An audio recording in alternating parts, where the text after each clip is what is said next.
Hello. Hello. I'm here with more comic books. Hey folks. So I know I tend to do these like stream of consciousness, unscripted, unedited reviews on here. But I went to go, polish up my video and send it off to YouTube so the 100 of you who watch it could watch it. And something's wrong with the audio. So, and not all of the audio, but only some of the audio. So I'm gonna redo some of it now. And I found this, I always like to have a little beverage while I do these because it kind of loosens me up.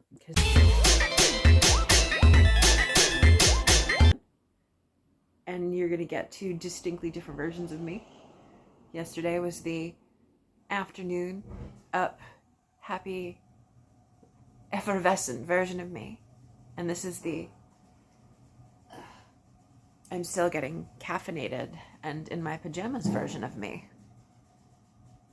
I hope you like both of us. I'm told that we're both pretty swell. I don't even know what it is. I bought it because there's pretty deers all over it and some leaves blowing around. I think it's sake. I got it last time I was one of the times I was in Portland, Maine. I go to Portland, Maine a lot because I love it up there. Also, in Portland, Maine, there's a great comic book store called Coast City Comics. So if you're ever in the area, give them a buzz. It's not the biggest comic book store in the world, but they have a great arcade and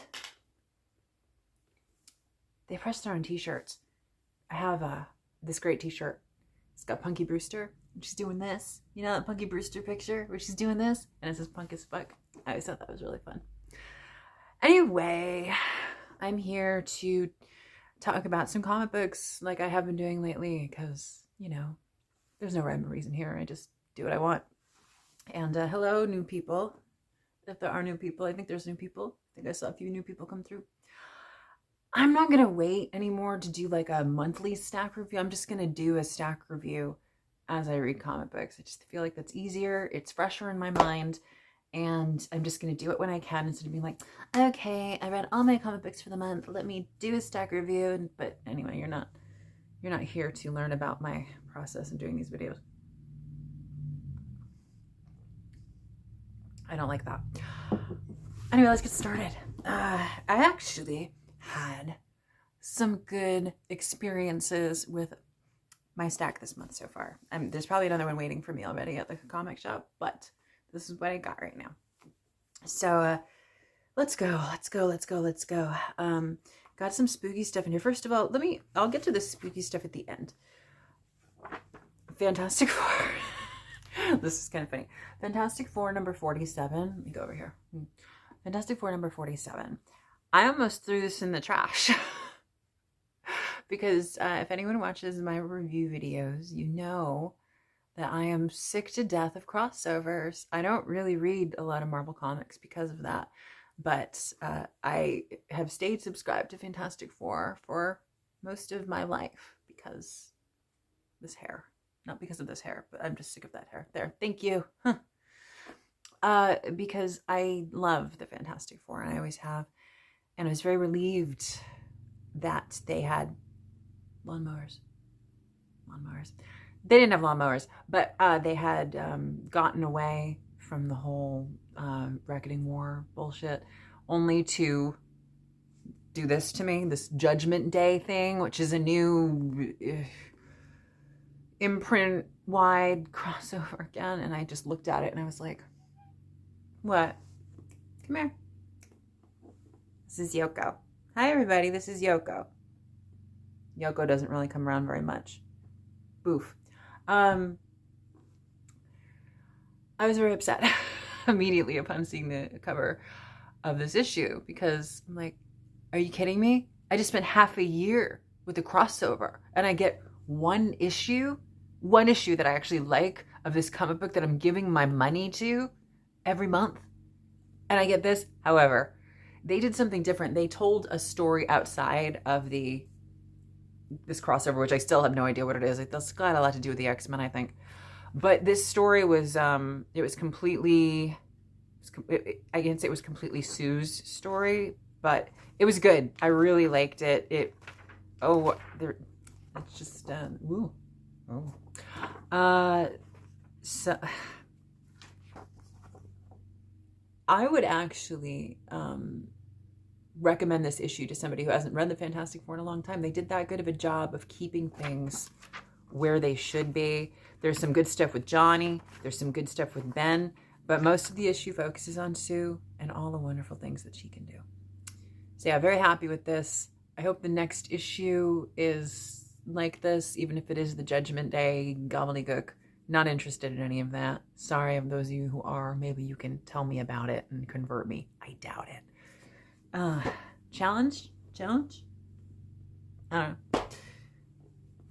She-Hulk issue number 6. I love this cover so much. I wish I had this as a poster because I love a Nightcrawler and I love She-Hulk, and it just makes me so happy to see the two of them daintily drinking tea together. Love this cover with She-Hulk and Kurt Wagner. He shows up for a little while in this issue to be like, hey, She-Hulk, please help all the mutants because we need legal representation. Is there not a mutant lawyer? There must be. There has to be. Why don't I know this? I'm gonna ask my friend Jeremy Jackson.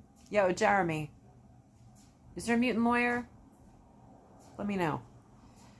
Anyway, She-Hulk, Nightcrawler on the same cover. I want this art, and I want it raw, and I want it on my wall in my kitchen above where I keep my tea.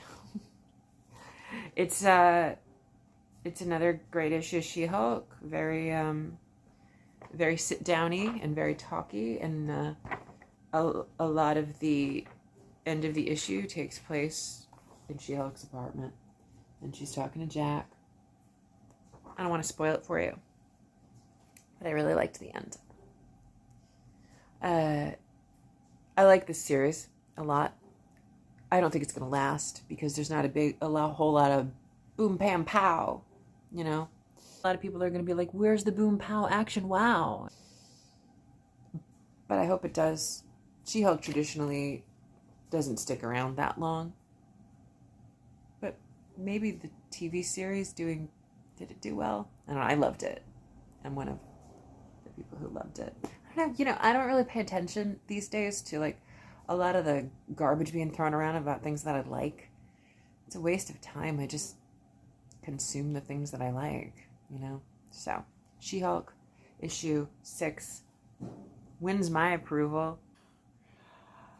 Eternus. I picked this up because I'm a big sucker for a pretty Medusa. And this is a pretty Medusa. Look at that. Another gorgeous piece of art. The art inside is very nice too. It is kind of a retelling of some Greek myths and all that stuff.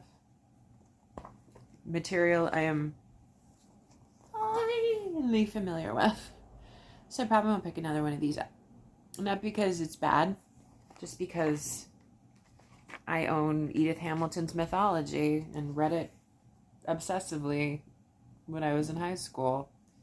So I don't necessarily need this. I get what's happening here and the stories involved and stuff, but I don't know. Didn't grab me. But if you haven't run through these stories and these characters a million times already, this could be pretty gripping for you. But yeah, that's enough. Beautiful, beautiful, beautiful cover. Look at that. Wow.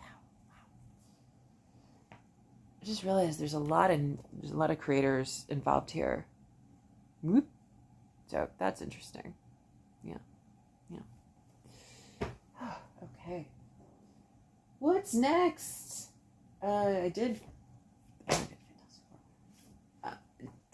Deadliest Bouquet blind buy. This was a blind buy. And it wasn't awful. I was really annoyed by most of the characters in it. This isn't a spoiler. Me telling you that it's about a florist who gets murdered and her daughters come back to like solve the murder. I didn't like any of the daughters though, so I really can't read a comic book about a bunch of characters that I just really don't like. Although this lady in the middle whose name I forget, she did remind me on the cover of Dre DiMatteo, who most people remember as Adriana from The Sopranos, who I really loved. She was so cute. Wasn't she so cute? I'm not going to talk about The Sopranos though. So, Deadliest Bouquet. I mean, I didn't like it, but you might. All right, now to the stuff that I loved. Well, Flawed is about a psychologist who's also a vigilante. It was very gory, very horror, very filled with representation, and I really enjoyed it. This is a new series. I think issue 2 is probably out by now. I like where it's going. It wasn't, highbrow or anything, but you get what you're looking for here if you're looking for this kind of vigilante fun stuff. It was fun. I'll get the second issue. I like when they do this too. I know they do this a lot now, but where they kind of pad out the back of issues with character sketches and things like that. But yeah, Flawed issue 1. Very quick read. Not hugely dialogue heavy, but very entertaining. Elvira in Horrorland. This cover is really strange. I feel like Elvira looks very not right in proportion. And I know it's a photograph, right? It's supposed to be a photograph. I feel like someone edited her into strange shapes. But anyway, I'm not talking about the cover. I'm talking about the issue. And this is another issue of Elvira in Horrorland. And this is a Nightmare on Elm Street facsimile.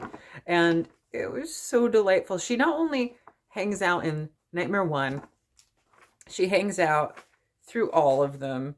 She well, not all of them, I'm sorry. She goes from 1 to 3. I kind of sucks that they skipped over number 2. It would have been fun to see a little Mark Patton in there. Met Mark Patton, actually, last weekend. I met Mark Patton. That was fun. He was such a sweetheart. But it's fun seeing like the Dream Warriors all drawn up and with Elvira here. And then you know what it is? I think they bounce from the first one to Dream Warriors to New Nightmare. And gosh, it's delightful. I mean, obviously in the issue, it is not painted as such because copyright reasons, but if you like camp and you like horror and you like Elvira, there's no excuse for you not to be reading this right now. Really, really. Anyway, 10,000 Black Feathers, which is the new miniseries associated with the Boneyard Mythos from Jeff Lemire. Which side should I be on? I don't know. Anyway, the new miniseries from Jeff Lemire, which is just another installment in the Boneyard Mythos, which Andrea Sorrentino is doing the art again, and just it's about these two kids who grew up together and something horrible happened, and one of them comes back to town and more horrible things seem to be happening. Loved this. I love Sorrentino's art. It does something to me. It really, I mean, it just turns this like dark knife in my heart every time, every single time. So I think that's my stack review. I'm going to do my best to splice all this stuff together and make sense of it. But hello. I am in a different location today. I don't think I've ever done a video from over here. It's kind of interesting, right? Where am I? Have I been kidnapped? What's going on? No, I'm at my dude's house. Yep. But anyway, that's it. We'll see. I'll see what I can cobble together between this video and the last one. Maybe it'll be interesting. I don't know. I hope so. We'll see. Bye!